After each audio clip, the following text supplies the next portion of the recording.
Hey, everybody. Good to be with you again. I'm Pastor Mac, and we got Pastor Larry, and we're here again for a night of conversation and culture. And so we are right here in the fair city of Midlothian, Texas, and we're glad to be with you. Thank you for allowing us into your private space today as we engage in our next conversation. Again, I'm Demetrius McClendon. I serve as the pastor of OneChurch here in Midlothian.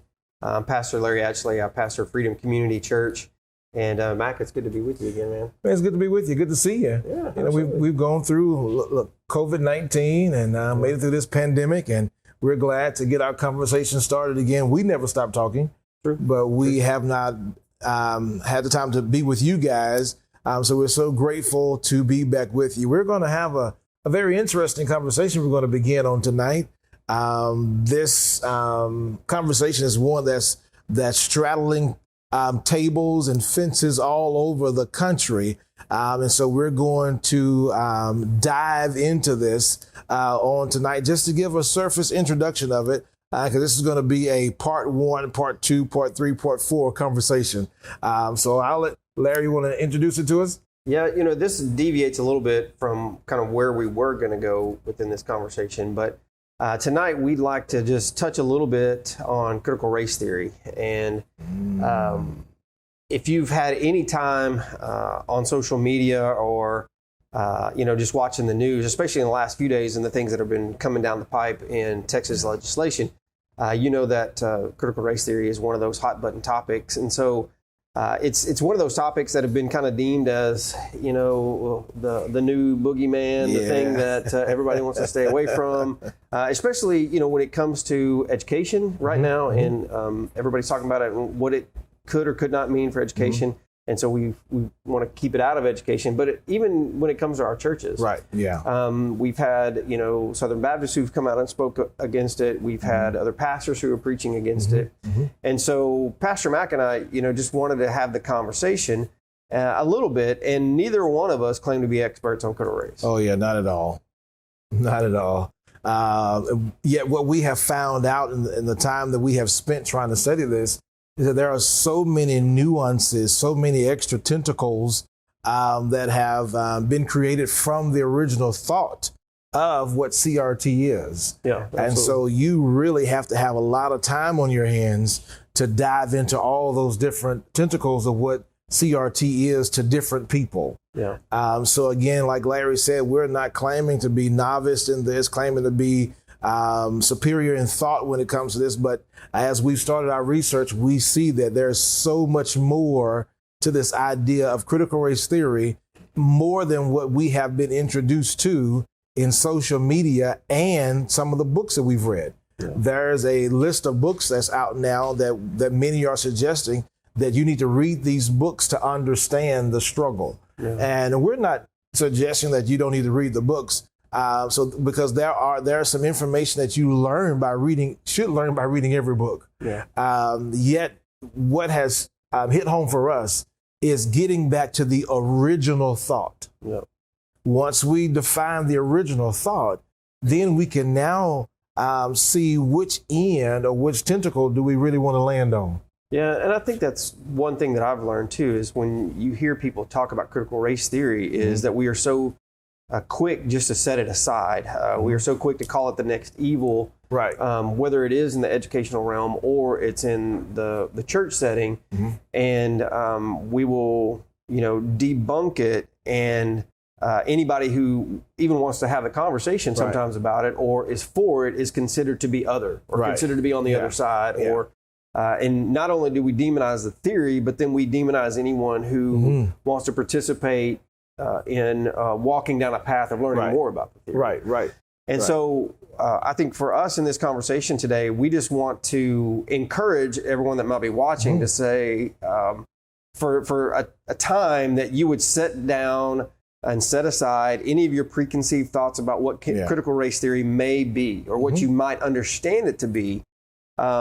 And again, not to say that we're experts on it, because we're in the process of learning, but to at least come to this conversation as we've had to in our conversations with one another over the years, and just be open-minded and be willing to say, maybe I don't have all the information that I needed to have in order to formalize a thought on this.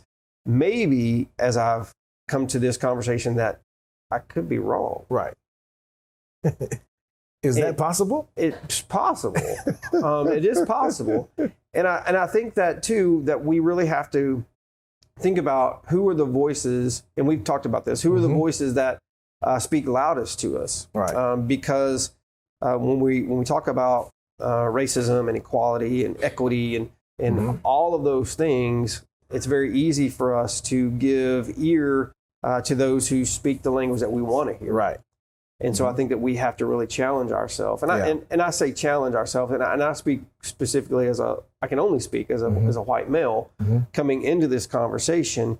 And there are things that I continue to learn about race and inequalities and things that make me uncomfortable as I learn more about our history that I can say to you, like, it wasn't me. Right. Like, I didn't create this. Right. But learning what it means to be one who can sit and listen in solidarity to know that it wasn't you that went through it, but it was your family who went through it. And it was my family and my ancestry who caused some of these things. And so how do we honor one another and just being willing to say, this is our history? Right.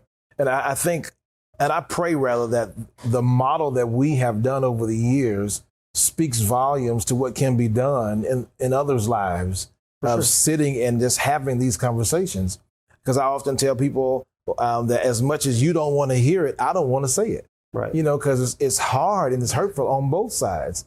I mean, for you to know what some of your forefathers did, and for me to know what some of my forefathers had to go through, I mean, it's not something anybody wants to relive. No. But in order for us to move progressively forward, we've got to come to the table and have those real hard conversations about our history, our past, so that we can do our best to see through the eyes of our brother and the eyes of our sister. And just in case you don't know that Larry and I are pastors, so everything that we do breathes from the idea of love, the idea of Christ, God sending his son at the right time. Paul talks about in Galatians 4:4, and Christ dying on purpose for us to show us love. And then he says to his disciples that they will know you by how you love one another. Right. I think one of the sadder things that I continue to deal with is to see our siblings, our spiritual siblings out there, and their rhetoric is so divisive.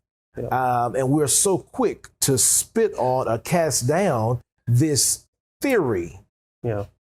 It's a theory. And we will not, since we're not on the same page with this theory, that will prevent us from coming to the table to have a conversation. And I thought that Christ was enough. To make us deal with these issues. And then somebody else may write a theory in the next 2 years. Will we allow that theory to stop us? I just believe that the blood of Jesus is still enough. Well, and it's interesting to me, too, how much anger is behind these arguments. When people come to have conversation regarding critical race theory right now, it's just, there's so much just anger behind what they want to prove or disprove about that theory. And so I think there should be space there for us to really sit down, whether or not you and I agree about it, that we can sit down and go, okay, because I care about you. I want to hear what you have to say. And not to already have my mind made up that I'm going to disagree with everything that he's going to say, but be willing just to learn a different perspective. And I think that we are so afraid sometimes to learn a different perspective because we're fearful that we might be wrong. And then when we realize that we're wrong, it causes us to have to unpack our family of origin. It may have to unpack our theology. We may have to unpack a whole lot of things. And there's this great unraveling that takes place. And I think a lot of us are afraid to unravel. We don't want to go through that. No. Because let's just be honest, it's hurtful. It is hurtful. It's going to hurt. It's painful because when you realize that people that should have given you the truth all these years fed you a bag of, sold you a bag of rocks. And we're expecting you to reproduce more rocks for others.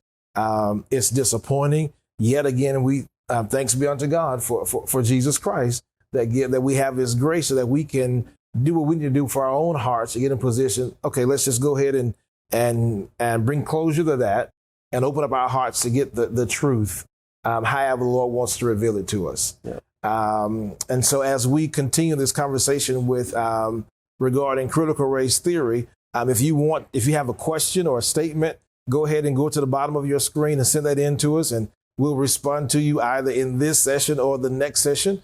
But we do want to hear from you. All right. Absolutely. Yeah. Yeah. And, we know even putting this out there that not everyone's going to agree with where we're at. Not everybody's going to agree that as pastors, this is a forum maybe that we should even take, right? To be able to have these conversations. But what our desire is just for, Christian people to be able to have space and to know that it's okay to ask questions and to have conversation. I think sometimes we try to, we wrap everything up into the biblical text and we say, well, if it's not biblical, then we shouldn't talk about it. Right. If it's doesn't come straight from text, we shouldn't further investigate it. And we set it aside and we demonize those things. Right. But there are great things that come out of, educational background and studies, and that the Bible doesn't necessarily directly speak to, but that we can use to learn a lot about who we are as people, how we interact with people on a better level, how we've wounded people, how we have, made people other. Yeah, we can take biblical principles and apply that to the thing, but you're not going to get a chapter verse that's going to speak directly to the content of critical race theory. Exactly. Yet the scriptures are clear about loving one another. Absolutely. Especially as siblings. Yeah. That we should be able to come to the table that our Father has set for us and have a doggone conversation. Yeah. And so this is where we're going to land. Yep. And so throughout the course of our sessions, our times together, we're going to give you definitions. We're going to give you other resources of some authors to read, books to read, authors to do some background search on, so that you can surmise your own foundation regarding critical race theory. Again, as Larry said earlier, there are a lot of loud voices out there talking and feeding us what they want us to hear. And we have some wonderful quotes to verify and to prove all these things. But again, we're not trying to tell you what we believe, because we're still trying to wrestle. We're wrestling it out. I'm trying to figure out how we're going to grab our hearts around this whole theory. Yet what has moved us thus far is to, again, be silent about what we believe, because we don't know it just yet, because there are some things that go all the way back hundreds of years that lead us into this moment, that leads the whole thought of critical race theory. And can I just go ahead and put this on the table? Yeah. That critical race theory is there because of racism. Yeah. Because of racism, and racism is evil. Let's just be honest, put that out there. Racism is evil. That has breathed room for people to write whatever they want to write, to help them try to understand why they have been held down. Mm-hmm.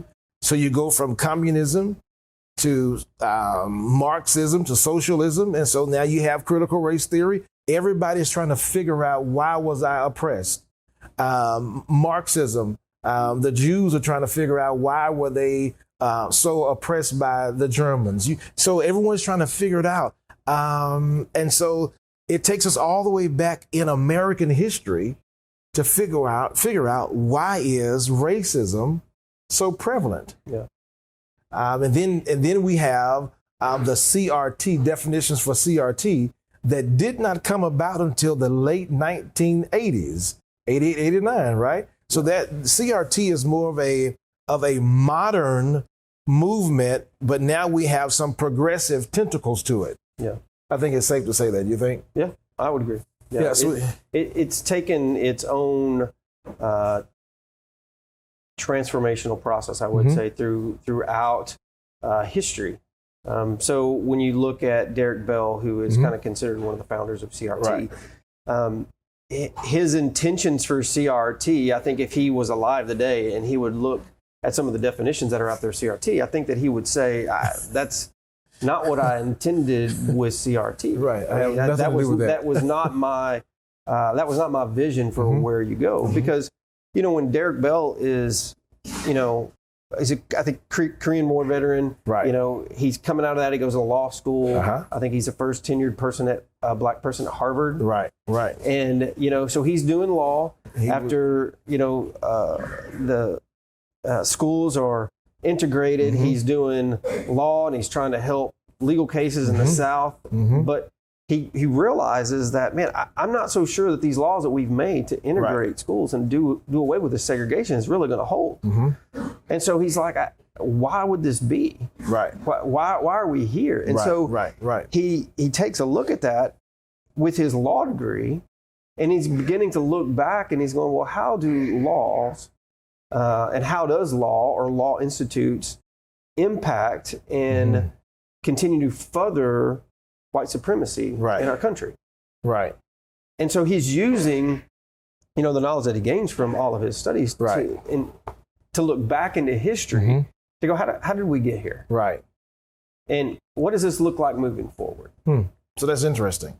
And so to me, when we look at critical race theory at its very tenets, and then we begin to look at where it is now and some of the things that it espouses, we go, okay, well, do we really know where it started? Right. And why it started? And if we don't, but we're picking up on this thing where we just want to say, well, I've heard that it's all about Marxism. And then in order to be, if you believe in critical race theory, then you're about Marxism. Right. Well, or if you believe in critical race theory, you're saying that, every white person is evil. And they need to be, cleansed of their white supremacy. Right. Right. Well, wait a minute. That's not the tenet of what Bell wrote about. Right. Right. Now, he did write and did talk about, like, this is how law perpetuated white supremacy. And that's just the truth of law. Like, we can go back and we can look into those things. Right. But to my knowledge, and I've got a lot to learn, that wasn't the tenet of what he was trying to say. No. When it came to demonizing every white man. Right. Yeah, again, CRT, like Marxism and other ideologies, was trying to figure out why things are the way they are. So CRT is an academic conversation. That this conversation for CRT has been happening in academic halls for years. And then it leaked out into some tentacles. And now we have this progressive thought, which one of the platforms, I believe, is what you mentioned, that all white people are inherently evil. And until they learn how to see life through someone other than white, then they will always be a racist. And we know that's not the truth. Yeah. That's not the truth, period. And it's not the truth according to what Bell originally put out. So Bell's thing in a small version is that you have racism that have been supported by laws. Yeah. There it is. Yeah. And it's a lens for us to be able to see our history. Right.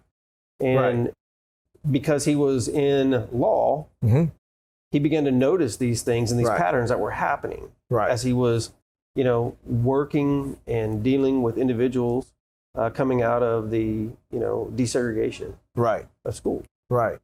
And so, when people begin to pull out of that, they then would be take those theories of Bell, and sometimes when they would take those theories, they would completely empty Bell out of it and some of his thought and call it critical race theory and apply it to, their own philosophies or their own things because it was coming out of their struggle. Right. Whether it was in education or, other avenues of community where they were facing a struggle, they were trying to figure out the struggle, and they were trying to figure out how do we get out of this struggle. Right. But that doesn't mean they applied all the tenets of the original in the same way. Right. I mean, we do that with all kinds of things. With everything. We try to see ourselves even in the Bible. True. We try to see ourselves in the Bible as if the Bible was written for us. Right. Yeah. So that's just our norm. We want to see it. We want to see, how does this fit me? Where do I fit in? If I don't fit in this narrative, then I'm just going to shut it all off And that's what we do. Yeah. We don't see ourselves in the narrative, so we do away with it. We demonize it all. So let me read for you a definition of CRT: a legal movement aimed at understanding, resisting, remediating how law, legal instruction have fostered and perpetuated racism with white supremacy. Yep. Okay. So again, this is the partnering of taking law to benefit one's ideals, benefiting white supremacy. Correct. All right. Now, again, as Larry stated, we can look at laws from the beginning of America and all that's happened up to now of how we will use laws to perpetuate one group's ideas over the other one. So now, as a pastor, let me say that you cannot legislate sin. So there has to come a moment when we as humanity, we have to humble ourselves and ask God to forgive us of our sins, because you cannot legislate any behaviors in people. That we've been having to wear seatbelts for a long time. But I'm quite sure we all know at least one or two people in our families that will not wear a seatbelt. We know somebody in the city that will not wear a seatbelt. So you cannot legislate a man's heart and man's will. So we must make a conscious decision to do what we know is right per the foundation of the scriptures that we know. And so we cannot allow any theory, any philosophy to allow us to deviate from that. And though we have these theories and philosophies, we have to be willing to sit down and have a conversation, because we don't want to alienate a group of people because we don't want to understand something. Right. This could be the way that we could lead someone to have a greater fellowship. Yeah, for sure. This could be the way that we could get Midlothian united, is by having a conversation. Not that you have to have the conversation to be something, but just willing to sit down at the table and talk. For sure. And I think that, as we continue to go back to it, that, it just, people are just so unwilling to have that conversation.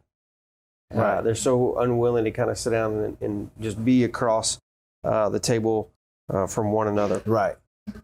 So when it comes to, CRT, we have talked about that it is a movement that, happened in the late 1980s. Mm-hmm. And, I think that it is important for us to continue to look that when we look at the history of CRT and the tentacles that it has, what voices do we hear? Right. And when we look at those voices, because I think for me, as speaking as a white male, if I am only listening to white men or white pastors speak out against critical race theory without allowing any type of other conversation to happen from a black perspective, from a Hispanic perspective, from any other perspective, then I'm truly limiting my ability to hear the whole narrative. Right. And so I think that when we ask ourselves, like, what are we standing for, or what are we standing against when it comes to critical race theory? Who, again, am I listening to? And, I think that when we stand up and we say, I don't want a part of history taught at our school, or I don't want critical race theory taught in our educational system, I think we need to ask the question, why? Like, what is it about critical race theory that I don't want to talk? Do I really know? Right. And it's interesting when you look at, kind of when we talk about critical race theory in education, that it was never being forced to be taught. So it's almost like this is a preemptive moment or movement for our government entities to prevent something from happening. So when you begin to look at the history of critical race theory, that critical race theory is about the use of law to perpetuate or continue to move ahead white supremacy or white thought, white narrative, it makes me ask the question, like, isn't this a proponent of the whole theory of which it stands by in its original form.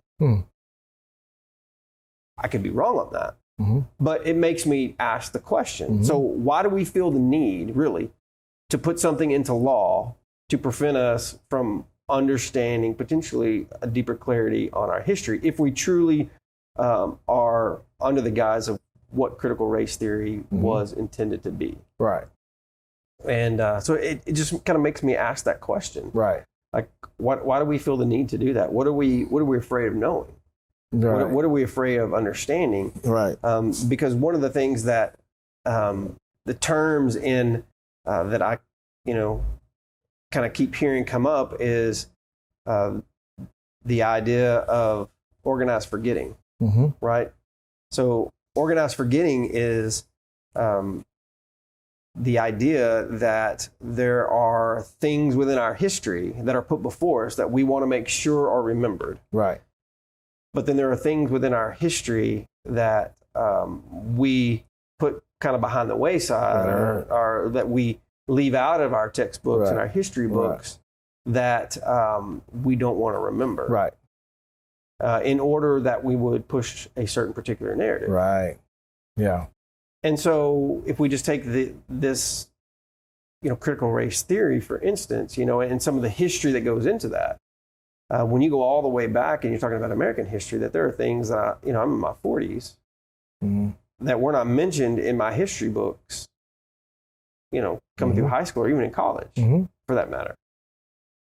When it comes to Texas history, there are things that I've learned in, the last year or two, when it comes to race and racism in Texas. Was never brought up. That was never talked about in our history book.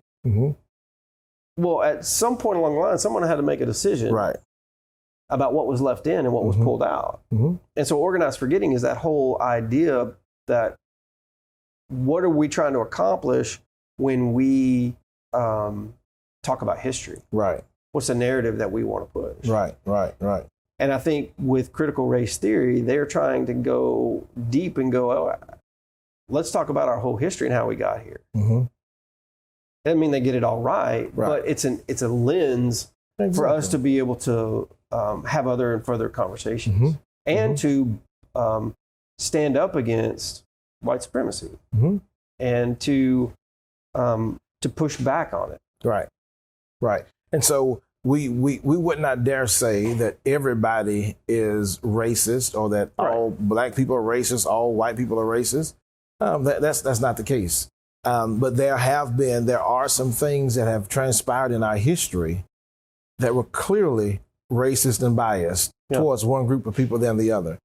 There's a book that we read entitled Empire of Slavery, and it talks about the history of slavery in the state of Texas, how it came about, that the big war that we celebrate down in the big war, San Antonio and all Alamo. That, and the big Alamo, how it was not what we were taught in school, the purpose of that war. Why do we have that war? And so again, it's just important for us to have good information. You need good data. Yeah. And that's all we want to provide for you all. In the series that we're going to do with this is just provide you good data, and you can go home, deliberate, do whatever you want to do with it, so that you can come up with your own idea and critique of this theory. Once again, it is a theory, and it has many tentacles because one aspect of the theory has not been pleasurable by all that read it. Yeah. So it's continuing being added to, and so you have the ability to add to it too. Right. You can add and take away if you want to also. Yet when we make decisions based off of the three words, critical race theory, no one knows exactly what you're talking about until you articulate it out. Right. Because it has so many different breadths to it. Yeah, for sure. Because I would say, what version of critical race theory are you talking about? Right. Like, how do you understand critical race theory? Right. And I think that's a valid question, right? Like, Christopher Rufo is one. He's been a loud voice against critical race theory. Right. and some of the things that he stands up and he says against critical race theory, I wonder where he gets those, because, if you go back all the way to the intent of critical race theory, he's pulling those from some places that aren't at those original spaces. Right. And I think that he and others, sometimes they take what they know about critical race theory and then they flip the script in order to use it to kind of weaponize those things. And, he's one of those guys that, too, the things that he's pushing out there, and he's not being silent about it, but what he is trying to do in what he has said that he is doing is to do whatever he can to demonize critical race theory, to make it the new evil, and to show that it is toxic, and to show that it needs to be done away with and set aside. And so if that is our goal with critical race theory, and that's our only goal in critical race theory, we're not giving the theory in of itself justice. Right. We're not doing our due diligence. We're just taking what we pick up on Twitter, Instagram, Facebook, and these voices that people are getting all these clicks and likes, and we're going like, this must be critical race theory. Right. And if this is critical race theory, like, I don't want it. It doesn't need to be in our schools. It doesn't need to be in our churches. It needs to be condemned, and anybody that follows it, they can go the way of critical race theory. Right. And that's just kind of sad to me. Right. And so my desire, I think, in the conversations is just to encourage people and believers, especially to think for yourself, right? Like to do your work, to be a critical thinker, right? And to do your homework, and not saying that you trust every voice, right? But we believe that the Spirit of the Lord leads us into all truth, right? And so, but God has given us a brain to think and a mind to work through lots of information to try to figure out, how do we love people better? Where we made our mistakes? How can we improve? And we do those on the tenets of loving one another. And so I just think that, how can we better have these conversations in an aspect of love for one another? Right. And not just make sure that, I think this is the best one, I'm just going to go. Right. Right. Well, I find it interesting that other groups around the world have rallied behind to try to figure out what these things are, to figure out what's going on in these movements. I mean, the NBA made a statement, the NFL, Nike, everybody's making statements, yet the statement the church is making, we're just going to drop it and leave it alone. And I just think we should be the ones engaging in this conversation. Yeah. If anybody has the real truth about the matter, we have it. Yeah. We're living it because Christ lives within us. So I just don't think we ought to be so quick to throw it to the side, to demonize it, leave it alone, and then challenge everybody else we know not to read it out also. Yeah. But we need to be informed so that we can have intelligent conversations around town, around the table, yet we know our foundation. And when we look at our foundation as a Christian, look at the foundation of the land in which we live, it does not balance out the same. Right. It does not balance out the same. As appreciative as I am, I wouldn't want to live in another country. I love this country, yet I'm not suggesting that this country has done everything well. There have been some parts of this experiment that has not gone well. Yeah. And we need to be honest about where those are and where they are and have the conversation about it. Because again, all of these isms that have happened, from communism to Marxism to now critical race theory, it's a group of people trying to gather information to get an understanding to answer the question why. Yeah. Why did this other group, why do they hate me so much? What did I do to bring about this hate? And if we have siblings out there that we realize where we have messed up in this, we should not be the ones that are kicking it and throwing it to the side. We should be the one that's rising up saying, hey, man, let's have a conversation. We should initiate the conversation because we know we hold the truth. Yeah, and that's just, sometimes it's hard, right? Yeah. I mean, because you're asking me to be vulnerable. Yeah. And I'm asking you to be vulnerable in that conversation. And it takes time. It doesn't happen overnight. Right. It causes me to have to process and think through some things and then come back to you and say, I agree here. I don't agree here. Right. And giving people space, the ability to agree and disagree, but I still love you. Yeah. Like, we can still do life together. Right. And I think that we've done away with that space in our society, Right. both within the church and within community, Right. to say that it's okay to disagree and disagree in love. Right. Because we want to say that if we talk about critical race theory and we bring these things up, we're causing more division. Right. Well, wait a minute. Like, is it not causing division just to, Right. expedite laws and create issues within our educational system? And, is that not divisive? Right. I mean, like, It's quite interesting, isn't it? it is. So how is it divisive for me to come to you and say, hey, let's have a conversation about critical race theory, knowing that we may not agree on every aspect of it? Right. Well, to your point, I was reading in the Dallas Morning News that the senator out of the Woodlands that introduced the bill in our Texas Senate, he was had a little pushback from the senator from El Paso. And for my reading, part of her dissertation was included CRT. And so she just asked the quick question, how much do you know about CRT? What have you read to come up for you to formalize this bill? And he said, I haven't read anything. I haven't read any books, but I read some papers. Wow. And I was just kind of taken back as she was, and probably everybody else in the Senate. And again, have your argument. You may not like CRT. That's cool, but know why you don't like it. So he was presenting a bill not to teach it, and no one was trying to teach it, but presenting a bill not to teach it. But he didn't even know why. He doesn't know what doesn't know what CRT is. So that was like, why that's the picture of humanity. Yeah. We don't like something so much, and we don't know what it is, but I don't like it. Yeah. And so I'm going to do all I can because I don't like it. Yeah. I just find that hard as siblings to have that kind of mind frame. Yeah. And we would be remiss if we didn't acknowledge too that these, disagreements are happening within our own community. Oh, yeah.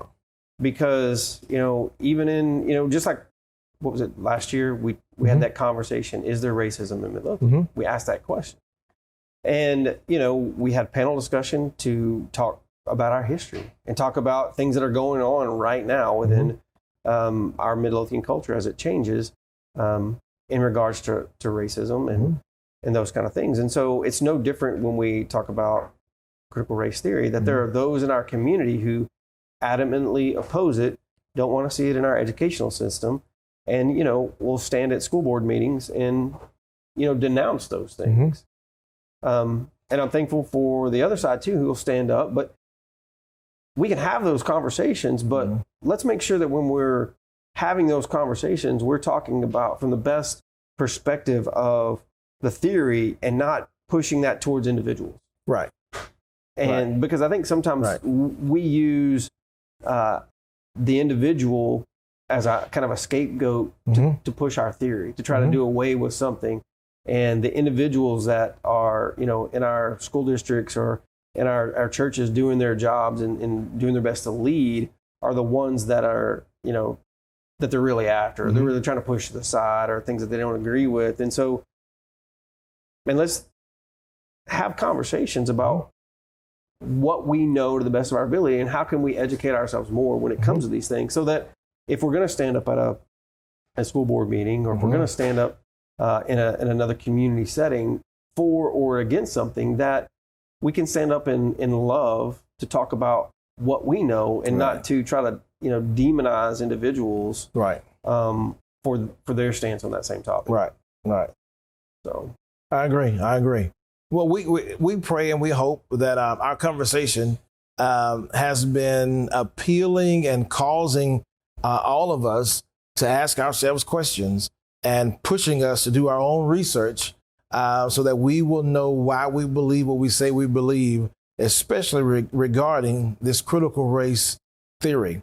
Thank you for all your questions. We will reach back out to you with these answers, and you will get another notification when we're going to meet again. And we'll continue to put some resources and some other names and authors and books out there for you to do some reading and to come up with your own ideas around this critical race theory. Appreciate your time, Mike. Hey, man. Love talking with you. Yeah, brother. My brother from another mother. We'll do it again. And we have to. Thank you so much. Don't forget to send us a like and all that. Go to the to our page for the also the Midlothian Project. Yeah. If you want to be a part of that, you can come and be a part of that. We have different task forces doing things around the community. So much to do in Midlothian. You want to be a part, you can be a part. So we love you, and we'll see you next time. All right? Bye-bye.